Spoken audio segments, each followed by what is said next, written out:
care group kami ini di hari Rabu ya. Dan besok masih ada lagi guys, by the way. Tapi terima kasih udah datang malam hari ini. Kita mau belajar lagi dari firman Tuhan tentunya. Kita mau dikuatkan lagi ya pastinya teman-teman ya, dan dikoreksi lagi sama Tuhan. Saya nih terutama perlu banyak koreksi. Oke, mungkin sebelum kita mulai, mari saya mau berdoa sekali lagi ya teman-teman ya, mengundang Roh Kudus untuk hadir bersama dengan kita. Oke, mari kita berdoa. Bapa kami yang di surga, kami ingin mengucapkan puji syukur terima kasih sekali lagi ya Bapak atas segala berkat-Mu dan juga pertemuan kami di malam hari ini. Kami ya Bapak yang hadir bersama-sama, supaya kiranya kami bisa dikuatkan oleh firman-Mu, dan apapun yang keluar dari mulut hamba-Mu ya Bapak, kiranya hanya berasal daripada-Mu saja ya Bapak. Bapak berikan kami masing-masing di malam hari ini roh kerendahan hati dan juga roh penurutan ya Bapak, supaya apapun kiranya yang kami dengar juga bisa kami terima dan bisa kami aplikasikan dalam kehidupan kami, sehingga kami bisa menjadi terang ya Bapak di dalam dunia yang gelap ini. Bapak, terpujilah nama-Mu sekali lagi, ampunilah segala dosa kami, dalam nama Yesus kami berdoa dan mengucap syukur. Amin.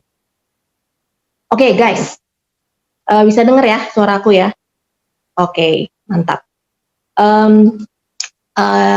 Sambil saya berbicara, teman-teman terus berdoa ya dalam hati masing-masing supaya Roh Kudus terus hadir bersama dengan kita, dan juga supaya signal kita ini ya oke-oke aja sampai akhir. Oke, jadinya malam hari ini kita mau belajar mengenai kalau bahasa Inggrisnya Jesus encounters women at the well ya. Nah kalau bahasa Indonesianya, aku nggak tahu nih kalau bahasa Malaynya sama apa enggak nih bahasa Indonesia ya. Tapi kalau bahasa Indonesianya itu pertemuan Yesus dengan wanita di sumur. Oke. Nah, siapakah wanita di sumur ini? Kita semua ketahui ya kalau ini adalah wanita Samaria, perempuan Samaria. Dan ini ada di Yohanes 4 ayat 1 sampai 42. Makanya teman-teman, saya berharap kita semua ada pegang Alkitab ataupun Alkitabnya, karena kita akan banyak baca dari Alkitab, kita akan banyak buka dari Alkitab. Jadinya nanti jangan kaget ya kalau tiba-tiba saya minta tolong teman-teman untuk bantu baca ayat. Oke, jadinya kita itu ada di Yohanes 4. Kita akan belajar dari Yohanes 4 ayat 1 sampai 42, tapi kita juga akan melihat ayat-ayat dari ayat-ayat lain. Jadinya kalau teman-teman sudah pernah membaca buku Yohanes 4 ini adalah jadinya kan akan ada pertemuan ya antara Yesus orang Yahudi dan kemudian perempuan Samaria. Nah, jadinya di zaman ini merupakan suatu hal yang tidak lazim ya, nggak biasa kalau misalnya bertemu dengan seorang Yahudi dengan seorang Samaria itu berteman. Nggak usah berteman, bercakap aja, ngobrol satu sama lain, itu tuh bukan hal yang lazim. Nah, mungkin kita bisa buka di Matius 10 ayat 5. Mungkin ada yang bisa tolong bacakan, Bro Johan atau Sis Francia, di Matius 10 ayat 5. Matius 10 ayat 5. Ya. Ke-12 murid itu diutus oleh Yesus dan ia berpesan kepada mereka, janganlah kamu menyimpang ke jalan bangsa lain atau masuk ke dalam kota orang Samaria. Nah, di sini Yesus, thank you friends ya. Nah, di sini Yesus kayak sudah bilang juga ya, kayak aja kepada muridnya, jangan menyimpang ke jalan bangsa lain ataupun masuk ke orang Samaria. Oke, kita lihat di ayat lain. Mungkin teman-teman ada yang bisa tolong bacakan di 2 Raja-Raja 17 ayat 29. Kemudian ayat berikutnya, Yohanes 8 ayat 48. 2 Raja-Raja 17 ayat 29. Oh, 2 Raja-Raja 17 ayat 29, sis. Bukan 9. Ada yang bisa tolong bacakan? Raja-Raja 17 ayat 29. Ya. Tetapi setiap bangsa itu telah membuat allahnya sendiri dan menempatkannya di kuil di atas bukit-bukit pengorbanan yang dibuat oleh orang-orang Samaria, Setiap bangsa bertindak demikian di kota-kota yang mereka diami. Lanjutannya orang-orang Yahudi menjawab Yesus, bukankah benar kalau kami katakan bahwa engkau orang Samaria dan kerasukan setan? Jadinya di ayat ini juga jelas ya teman-teman ya, berarti karena memang bangsa orang Samaria itu dulu bagian dari bangsa Israel, jadinya dan tapi mereka terpisah karena mereka mulai membuat Allahnya sendiri ya, patung-patungan, dan mereka mulai menyembah yang lain, bukan Tuhan lagi. Oke, di Yohanes 8 ayat 48 ada yang sudah buka atau saya akan bacakan. Orang-orang Yahudi menjawab Yesus, bukankah benar kalau kami katakan bahwa engkau, orang Samaria dan kerasukan setan? Ya, jadinya di sini sudah terlihat ya dari ayat-ayat ini tidak adanya kenapa mereka terpisah dan kenapa mereka tidak akur. Jadi mereka ini memang sudah istilahnya kayak musuh bebuyutan dari dulu ya. Oleh karena penyembahan-penyembahan yang tidak sesuai dengan ajaran orang Yahudi, sehingga mereka terpisah dan akhirnya ada tembok atau barrier ya yang tinggi di antara mereka. Jadinya tuh orang Yahudi juga tidak mungkin menerima pinjaman atau bantuan atau kebaikan dari orang Samaria itu tuh nggak mungkin gitu. Jadinya itu tuh kayak istilahnya bahasa zaman now-nya mungkin haram ya. Gitu. Oke. Sekarang kita masuk di Yohanes 4 ayat 1 sampai 2. Mungkin Sister Helen bisa tolong bacakan Yohanes 4 ayat 1 sampai 2. Yohanes 4 ayat 1 sampai 2. Ya. Ketika Tuhan Yesus mengetahui bahwa orang-orang Farisi telah mendengar bahwa ia memperoleh dan membaptis murid lebih banyak daripada Yohanes, meskipun Yesus sendiri tidak membaptis, melainkan murid-muridnya. Oke, boleh tolong lanjut ke ayat 3? Ia pun meninggalkan Yudea dan kembali lagi ke Galilea. Oke, thank you Sis Helen.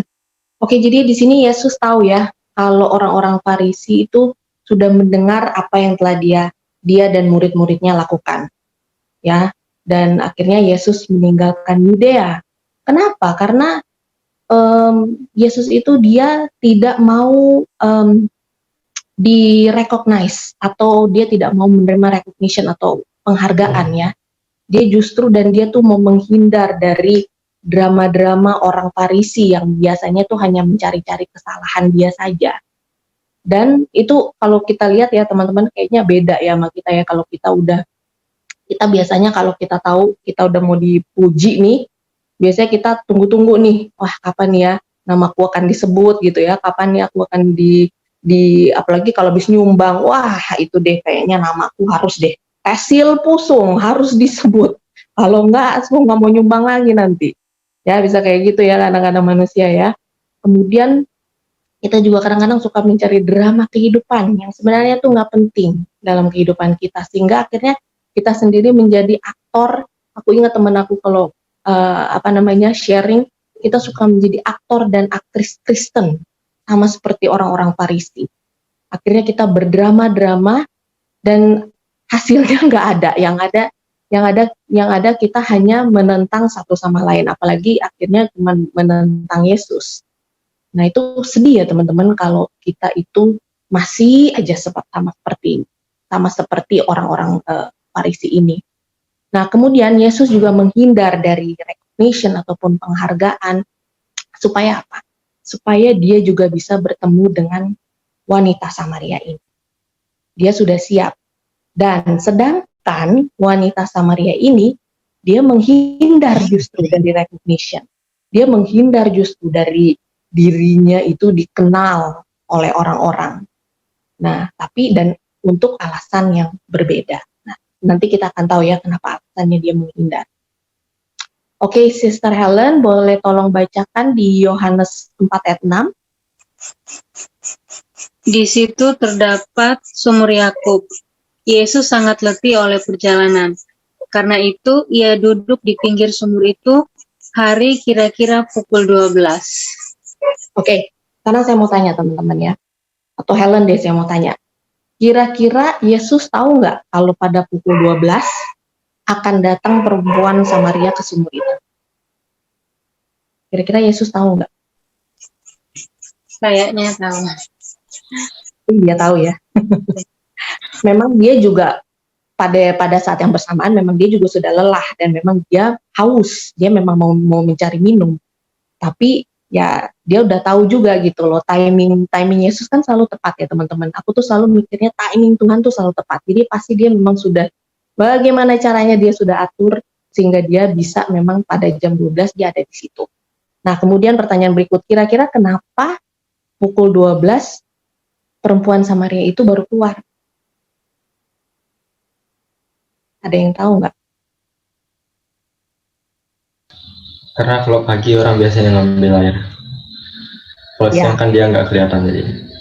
Yes, itu siapa ya yang ngomong ya? Sorry aku nggak bisa ngeliat. Bro Jonan. Bro Jonan. Ya. Oh, yang teman kita dari, bukan Johan ya. Jonan dari Surabaya ya. Oke. Thank you Bro Jonan. Ya, betul. Jadinya dia itu mau menghindar ya, supaya dia tidak dikenal. Karena kalau jam 12 itu kan terik matahari panas banget. Biasanya orang-orang tuh udah dari awal, waktu masih belum panas mereka ambil air. Tapi karena dia tidak mau dilihat, dia tidak mau dikenal, maka dia ambil di jam 12 siang-siang pada hari terik itu. Oke. Sebenarnya Yesus tahu ya apa yang kita alami ya, dan dia juga, Tuhan tuh sudah selalu tuh siap sedia gitu loh untuk memenuhi kehausan kita, sama seperti dia juga tahu gitu loh apa yang sedang dialami oleh perempuan Samaria ini, kemaluan apa yang sedang dia alami, dosa-dosa apa yang bikin itu Tuhan juga tahu ya, makanya dia tuh selalu kayak udah siap aja gitu loh untuk memenuhi kehausan kita, ataupun di dalam cerita ini kehausan dari perempuan Samaria. Oke, Sis Helen bisa tolong bacakan ayat 7. Maka datanglah seorang perempuan Samaria hendak menimba air. Kata Yesus kepadanya, berilah aku minum. Nah, teman-teman tadi kan aku udah bilang ya, ini bukan suatu yang wajar untuk orang Yahudi meminta air kepada orang Samaria ya, teman-teman ya. Dan plus ini nih, daerah ini adalah daerah padang gurun. Jadinya air itu tuh kayak barang yang sangat berharga gitu loh. Jadinya permintaan Yesus saat itu kepada perempuan Samaria ini itu tuh permintaan yang lumayan besar gitu loh. Dan kalau teman-teman perhatikan juga di ayat ini aneh juga, karena biasanya kan Yesus itu selalu memberi ya, dia bukan meminta, ya kan? Tapi kenapa di sini Yesus meminta? Karena Yesus, dia tahu kalau dia menawarkan kepada si wanita Samaria ini, pasti dia akan ditolak mentah-mentah. Ya enggak? Karena kan mereka bukan teman. Mereka musuh malahan. Jadinya yang namanya trust itu, atau kepercayaan antara satu sama lain udah pasti nggak ada, ya kan?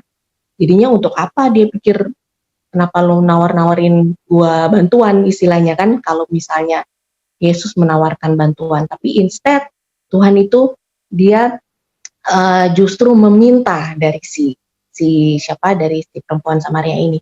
Aku juga ada pengalaman sih, jadinya dengan saudara-saudaraku, adik-adikku, kita kan ada pelayanan keluarga ya, ministry keluarga. Kemudian itu tuh kita waktu kita baru mau mulai, aku lagi bingung bagaimana caranya ya supaya adik-adikku nih ikut gitu loh di acara-acara Bible study kita. Kan nggak mungkin aku bilang, kalian ikut dong, udah lama nih kalian nggak aktif, nggak pernah mau ikut Bible study, nggak mau ini, kan nggak mungkin ya kita ngomong seperti itu ya teman-teman. Yang ada kan orang ilfeel ya sama kita ya. Jadinya caranya tahu nggak aku bikin gimana? Aku bilang gini, guys, kita kan mau bikin Bible study nih, cuman kan memang pasti zaman-zaman seperti ini kita pasti bikinnya Zoom dong, ya kan? Karena juga saudara-saudara itu kebetulan ada di mana-mana gitu. Jadinya aku minta tolong lah, aku bilang, bro, tolong dong bikinin Zoom dong, supaya apa namanya kita bisa Bible study sama keluarga. Oh oke sis, akhirnya dibikinin lah Zoom. Nah bikin Zoom kan otomatis dia hostnya ya. Nah dia hostnya, ya udahlah akhirnya mau nggak mau dia jadi ikutan kan Bible study. Nah jadinya dengan cara seperti itu, jadinya aku tidak menyuruh mereka untuk ikut Bible study, aku minta bantuan mereka gitu loh. Tolong bikinin Zoom ya, gini.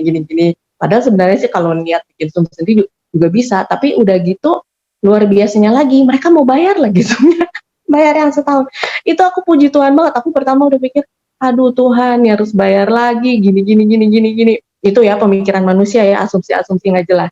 Nggak taunya abis itu dibayarin sama mereka. Oh aku bilang, Tuhan, mereka udah mau bayarin begitu, mereka mau ikut Bible study lagi. Aduh puji Tuhan banget. Jadinya ya cara-cara seperti itulah ya teman-teman ya, yang apa namanya yang mungkin kita bisa, kalau kita mau menjangkau teman-teman kita ataupun saudara-saudara kita, tidak harus selalu kita menyuruh atau meminta ataupun menawarkan apa-apa, bisa aja kita minta gitu loh sama mereka.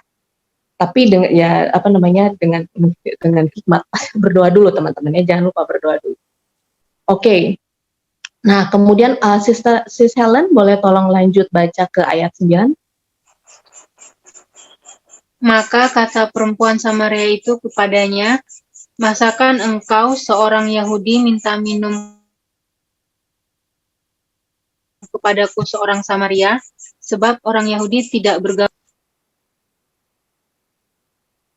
Ya, orang Yahudi seperti di ayat ini bilang tidak bergaul ya dengan orang Samaria ya.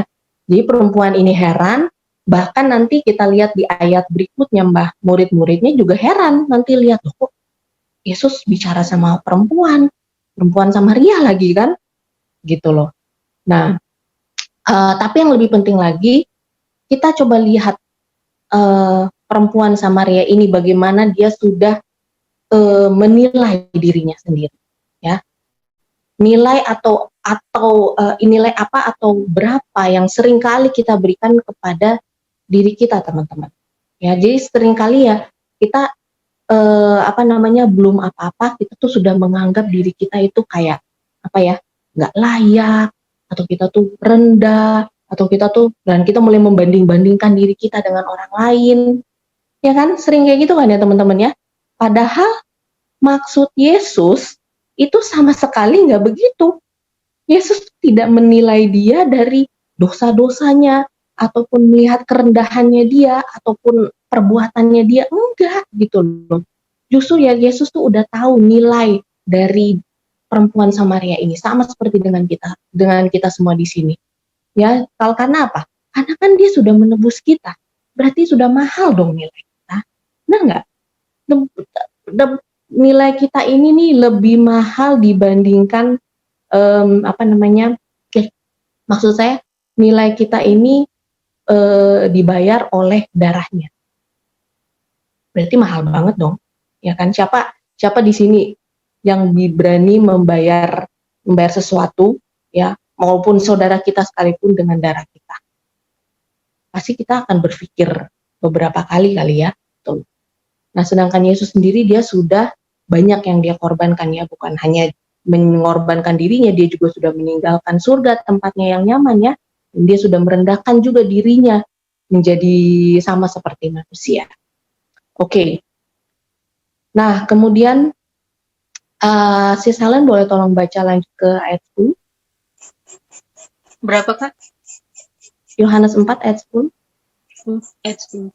Jawab Yesus kepadanya, jikalau engkau tahu tentang karunia Allah dan siapakah dia yang berkata kepadamu, berilah aku minum, niscaya engkau telah meminta kepadanya dan ia telah memberikan kepadamu air hidup.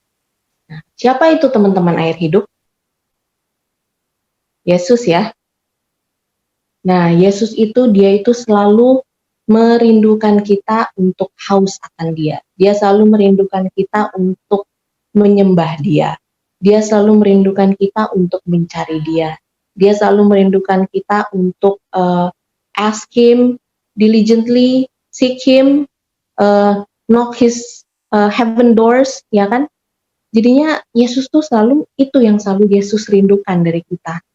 Karena dia tahu bahwa dia adalah air hidup dan dia tahu bahwa kita tuh memerlukan air hidup di dalam kehidupan kita.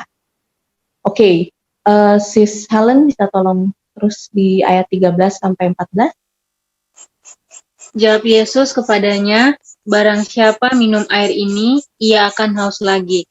Tetapi barang siapa minum air yang akan kuberikan kepadanya, ia tidak akan haus untuk selama-lamanya. Sebaliknya, air yang akan kuberikan kepadanya akan menjadi mata air di dalam dirinya yang terus-menerus memancar sampai kepada hidup yang kekal. Oke. Jadinya maksud Yesus juga di sini ya, ini udah bukan membicarakan haus dahaga ya, tapi memang benar-benar haus akan dia ya. Dan dia juga melihat perempuan ini sebagai anaknya. Dan karena apa ya? Karena perempuan ini kan Yesus juga tahu ya, kalau kita lihat nanti di ayat 18 di mana dia itu mempunyai 5 suami ya, Sis Helen ya, ayat 18 ya. Dia mempunyai 5 suami dan dia ada seseorang yang bersama-sama dengan dia sekarang pada saat itu juga ya. Jadinya sering ya ini terjadi pada wanita ya, di mana kita haus akan kasih sayang, akhirnya ya carinya di laki-laki. In this case dia carinya di kasus ini, perempuan Samaria ini terlihat ya kalau dia memang carinya di laki-laki. Seperti itu. Dan padahal di sini makanya Yesus menekankan kalau ya dia tidak memerlukan itu, dia hanya perlu mencari Yesus, dan pasti kehausannya dia itu pasti akan hilang dan pasti akan terpenuhi kebutuhannya dia. Nah, oke. Kalau kita lihat dari perempuan Samaria ini ya, kan saya yakin kita semua udah familiar ya, kita semua sudah tahu mengenai cerita dari perempuan Samaria ini. Ya bagaimana dia berubah dari yang dia itu tadinya takut. Kalau dia nggak takut, nggak mungkin dia pasti datang ke sumur itu bersama-sama dengan yang lain-lain, ya kan? Tapi kenyataannya di sini dia takut. Tapi dari orang yang ketakutan sampai akhirnya dia bisa menjadi apa? Pengabar Injil yang tidak ada takutnya ya, kalau kita teruskan ya di cerita ini. Jadinya pentingnya teman-teman, kalau kita itu menerima Yesus bekerja dalam kehidupan kita, dan kita juga harus mengakui dosa-dosa kita. Coba kita lihat di Yohanes 4, 6 ayat 16 sampai 17. Kata Yesus kepadanya, pergilah, panggillah suamimu dan datang ke sini. Kata perempuan itu, aku tidak mempunyai suami. Kata Yesus kepadanya, tepat katamu bahwa engkau tidak mempunyai suami. Nah ya ini penting ya teman-teman ya. Kadang-kadang kan kita sendiri sudah ya mungkin juga nggak malu ya, tapi mungkin kita juga udah merasa karena kita sudah terlalu sering berbuat dosa yang sama, sehingga kita udah kayak udah kebal gitu loh, kayak udahlah Yesus juga udah nggak akan denger deh kayaknya, soalnya kita kayaknya udah dosa mulu ya, itu manusiawi kan. Nah tapi di sini perempuan ini dia dengan tidak ininya ya, dia mengakui juga gitu loh di ayat ini kalau memang oh ya aku tidak mempunyai suami gitu loh. Makanya Yesus membalas, tepat katamu bahwa engkau tidak mempunyai suami. Nah jadinya kalau kita itu terus menerus ya tidak mengakui dosa kita, atau kita terus menutupi dosa-dosa kita, hati-hati teman-teman, karena ini adalah cara setan untuk membuat kita apa? Membuat kita selalu ketakutan, membuat kita selalu merasa bersalah, membuat kita merasa tidak sanggup, atau membuat kita merasa tidak. Dan hal-hal seperti itulah yang membuat akhirnya kita tidak mau bergerak, ya kan? Akhirnya kita tidak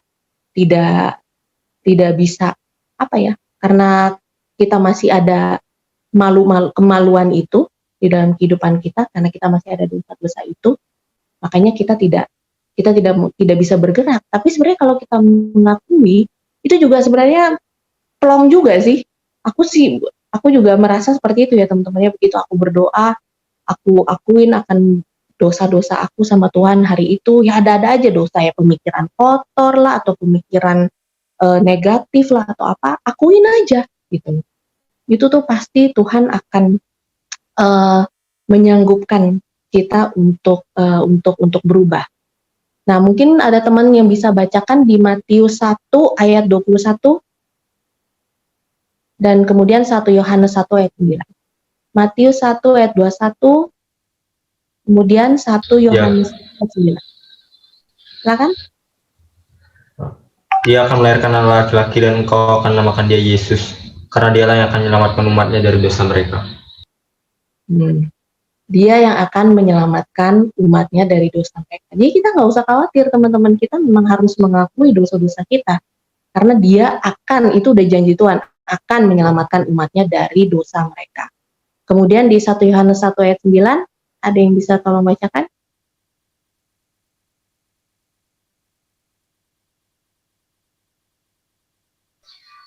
Satu Yohanes 1 ayat 9, jika kita mengaku dosa kita, maka ia adalah setia dan adil, sehingga ia akan mengampuni segala dosa kita dan menyucikan kita dari segala kejahatan. Oke, thank you teman-teman yang sudah membacakan. Jadinya, lihat ayat ini, luar biasa ya. Dia bukan hanya mengampuni, tapi dia juga akan menyucikan kita juga. Asalkan kita apa? Asalkan kita mengakui dosa-dosa kita.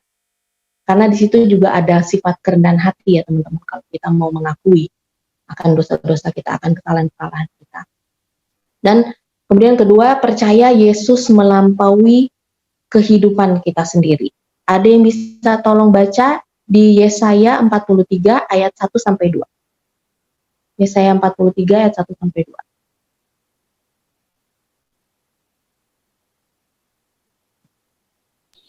Yesaya 43 1 sampai 2. Tapi sekarang beginilah firman Tuhan yang menciptakan engkau hai Yakub, yang membentuk engkau hai Israel. Janganlah takut, sebab aku telah menebus engkau. Aku telah memanggil engkau dengan namamu, kau ini kepunyaanku. Apabila engkau menyeberang melalui air, aku akan menyertai engkau. Atau melalui sungai-sungai, engkau tidak akan dihanyutkan. Apabila engkau berjalan melalui api, engkau tidak akan dihanguskan. Dan nyala api tidak akan bakar engkau. Wow, luar biasa kan? Ini kalau baca ayat ini teman-teman ingat nggak sih sama cerita apa? Cerita Daniel ya. Seperti di Daniel 3 ayat 23, di mana waktu Sadrak, Mesak, dan Abednego mereka jatuh ke dalam perapian yang menyala-nyala dengan kondisi terikat, ya kan? Itu teman-teman, apakah Tuhan meluputkan mereka dari perapian api? Coba, tidak kan? Tidak diluputkan ya. Tapi apa? Justru Tuhan mau menunjukkan kepada penguasa-penguasa dunia saat itu dan penguasa-penguasa dan penghulu-penghulu dunia gelap sekarang ini, seperti di Efesus 6, kalau dia itu mampu membuat umat-umatnya bertahan di dalam apa? Di dalam perapian, di dalam pencobaan, di dalam kesusahan, di dalam kedukaan, bahkan pandemik ini sekalipun teman-teman. Kita bisa bertahan kalau kita bersama-sama dengan Tuhan. Tuhan itu adalah Tuhan yang dahsyat. Tadi siapa ya itu yang saya lihat chatting? Sisani ya. Tuhan itu dahsyat teman-teman. Jangan khawatir akan masa depan kita. Karena Tuhanlah yang akan mengendalikan masa depan kita, bukan kita. Ya bisa sih kalau kalian mau coba. Aku sih udah coba, tapi aku gagal. Gagal total. Jadinya sekarang saya sudah serahkan semua. Biar Tuhan saja yang bersama-sama dengan saya supaya apa? Karena kita perapian-perapian kita ini masih banyak ke depan teman-teman. Ya nggak sih? Itu loh. Kita masih harus melewatinya semuanya. Tapi apa? Dengan bantuan Tuhan, apa yang terjadi dengan Sadrak, Mesak, dan Abednego? Mereka keluar dari perapian sempurna, tidak helai rambut pun nggak ada yang terbakar. Itulah dahsyatnya Tuhan. Oke, kemudian yang ketiga, kita harus menerima kasih Yesus sepenuhnya. Ya, itu kalau mau aku saranin teman-teman baca 1 Korintus 13 setiap hari itu mengenai kasih, karena kita sering lupa teman-teman, jadinya coba deh dibaca setiap hari. Dan mungkin bisa buka di Sefanya 3 ayat 17. Sefanya 3 ayat 17. Ada yang bisa tolong bacakan?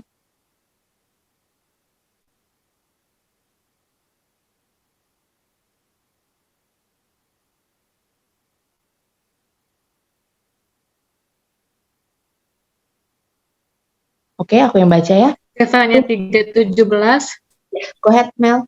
Tuhan Allahmu ada di antaramu sebagai pahlawan yang memberi kemenangan. Ia bergirang karena engkau dengan sukacita, ia membarui engkau dalam kasihnya, ia bersorak-sorak karena engkau dengan sorak-sorai. Ya, semua khawatir akan lenyap hanya oleh karena apa? Kalau ayat ini bilang hanya oleh karena kasihnya kan ya. Dan kemudian ia bersorak-sorai karena engkau dengan sorak-sorai. Luar biasa. Kalau aku baca-baca ayat, makanya kenapa kita harus baca firman? Karena itu sangat menguatkan kita dan memberikan pengharapan yang baru selalu. Nah, kemudian Sister Helen boleh tolong lanjut ke Yohanes 4 ayat 28 sampai 30. 28 sampai 30. Maka perempuan itu meninggalkan tempayan di situ, lalu pergi ke kota dan berkata kepada orang-orang yang di situ, "Mari, lihat, di sana ada seorang yang mengatakan kepadaku segala sesuatu yang telah kuperbuat.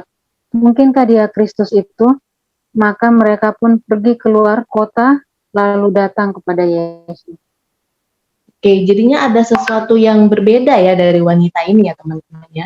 Kan biasanya dia menyembunyikan dirinya, tapi karena sekarang tiba-tiba dia berani untuk mengabarkan kabar baik, bukan cuman menunjukkan diri gitu kan ke orang-orang Samaria lainnya, tapi dia juga sambil menyebarkan kabar baik lagi, memberitakan Injil. Sampai akhirnya teman-teman perhatikan di 28 ya kalau nggak salah ya. Dia sendiri lupa kenapa dia datang ke sumur. Dia tinggalkan kan tempayannya itu ya. Dia lupa kenapa dia datang ke sumur, lalu dia juga udah dia lupa untuk kasih Yesus air kan. Yesus kan minta air kan sama dia kan. Ya kayak dia udah lupa semuanya, udah deh pokoknya kayak udah excited sendiri gitu kan. Aduh, udah saya mau cepet-cepet menyebarkan kabar baik ini gitu loh ke teman-teman saya yang sama hilangnya dengan saya. Nah, kita pernah nggak kayak gitu teman-teman, kayak perempuan Samaria ini, sampai akhirnya kita lupa mau ngapa-ngapain. Ya udah deh pokoknya aku mau menyebarkan dulu nih kabar baik yang baru aku dengar nih. Aku juga baru ketemu sama orang yang tahu mengenai masa lalu saya. Dan dia berani lagi ngomong ke bangsa Samaria kalau misalnya itu oh iya itu orang itu dia bisa tahu mengenai saya. Gitu. Kan dia sudah mendapatkan air hidup itu ya, living water, the living water, air hidup atau apa? Yesus, karena dia sudah menerima Yesus dalam kehidupannya dia ya, sampai akhirnya dia sendiri lupa untuk kasih minum kepada Tuhan Yesus. Nah, ini mungkin aku mau share sedikit ya dari cerita ini, kayak Bro Hanafi deh ini, kenapa saya harus menunjuk Bro Hanafi, kan Bro Hanafi kan yang yang tahu aku dari dulu ya Bro ya, gitu loh. Coba kalau misalnya aku datang ke Bro Hanafi, wah datang ke Bro Hanafi dengan kondisi saya masih seperti dulu, kondisi yang lama ya, terus begitu misalnya dengan rokok lah di tangan atau apa gitu ya, terus yang bro, gue lihat lu udah berdosa bro, ayo bro coba kita cari dulu, ayo ada di sana gue lihat ada Tuhan Yesus, yuk ikut gue bro, kita harus gue mau lu selamat juga kayak gue. Coba misalnya aku kayak gitu, pasti Bro Hanafi sih pasti akan iya aja sih, dia pasti akan cuman ketawa aja pasti. Cuman dia kan baik ya orangnya, pasti dia yang oh iya ya sis ya, mungkin dia doakan saya malahan ya, gitu loh. Coba kalau aku ajak waktu itu dengan keadaan manusia lama bro, kira-kira Bro Hanafi mau ikut nggak? Mau ikut nggak, Ya, Bro? gue ajakin nongkrong lagi. Udah nongkrong aja, nggak usah belajar kitab, nongkrong aja. Takut disesatkan ya malahan ya. Iya pasti pernah lagi bilang ya udah deh sis, kita nongkrong aja mendingan. Terus sambil mungkin habis itu didoain sama Bro Hanafi sampai rumah ya Bro ya. Ya sama seperti itulah kira-kira teman-teman ya. Saya mungkin juga masih berbanyak dosa sih sebenarnya. Jadinya ini juga pelajaran kayak ingetin saya lagi gitu kan. Ayo Tesil, kamu kayaknya masih harus mengaku lagi dosa kamu, masih harus bertobat lagi. Habis itu jangan lupa kabarkan lagi. Maksudnya kayak nih ya waktu saya nih kalau mau sharing firman gitu loh. Itu tuh semangat gitu loh teman-teman. Karena apa? Karena kayak saya baru dapat. Karena kan cerita ini kan kita udah tahu ya sebenarnya, udah banyak gitu, udah sering dengar, tapi ada aja gitu loh aku bisa dengar hal-hal baru gitu kan. Karena apa? Karena saya yakin firman itu kan Yesus, ya kan, Tuhan ya, seperti di Yohanes 1 ya. Itu tuh jadinya apa ya? Jadinya setiap kali baca lagi, abis itu mau sharing lagi, jadi kayak hidup lagi gitu loh. Karena ya memang baru saya kemarin mungkin haus, akhirnya saya sekarang udah di apa namanya? Tidak udah terfulfill gitu loh haus. Karena baca firman dan kemudian sharing juga. Maka itu saya juga encourage teman-teman di sini, marilah kita sama-sama gitu, kayak ajak teman-teman kita dan saudara-saudara kita juga untuk datang ke Dari Promise Community untuk mendengarkan firman Tuhan, ya kan? Biar kita di sini sama-sama mendengarkan firman Tuhan, sama-sama mendoakan satu sama lain, ya nggak teman-teman? Ya kan, sama seperti perempuan Samaria ini, gitu. Nah, ya Francia tuh udah paling sering tuh bawa teman-temannya ke sini ya Francia ya. Thank you ya Francia.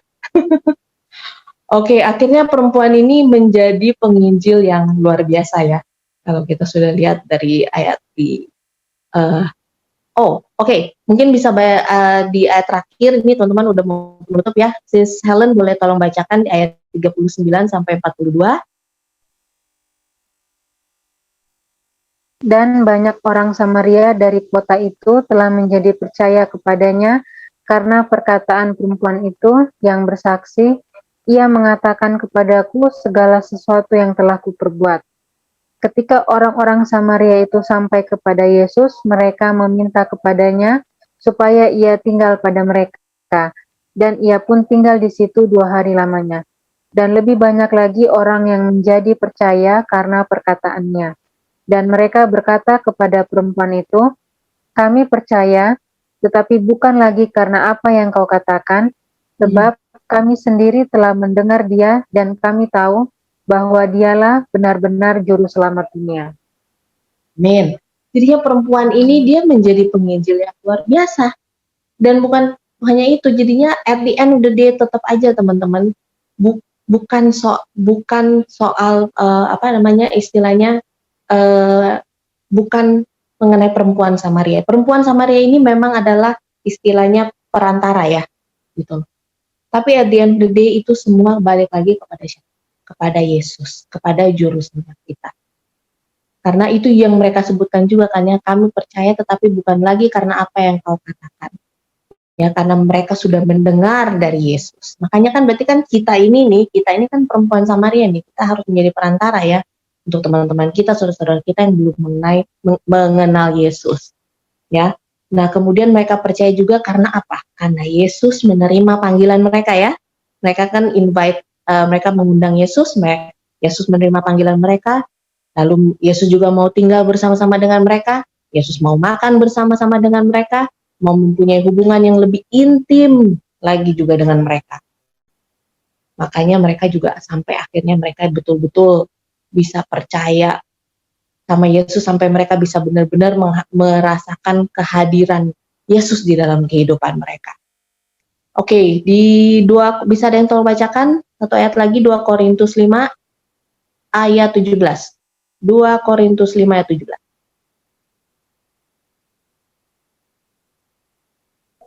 2 Korintus 5 ayat 17. Jadi siapa yang ada di dalam Kristus, ia adalah ciptaan baru, yang lama sudah berlalu, sesungguhnya yang baru sudah datang. Ya, jadinya kalau kita, thank you Francia. Kalau kita di dalam Dia, maka manusia lama kita itu apa? Itu pasti akan berlalu, sama dengan perempuan Samaria ini. Ya, dia sudah tidak malu lagi, sudah tidak ada ketakutan lagi dalam kehidupannya. Dia juga bisa memperoleh damai sukacita yang luar biasa ya, sehingga dia bisa mempengaruhi loh teman-teman, banyak orang Samaria lainnya. Nah, sekarang mungkin yang bisa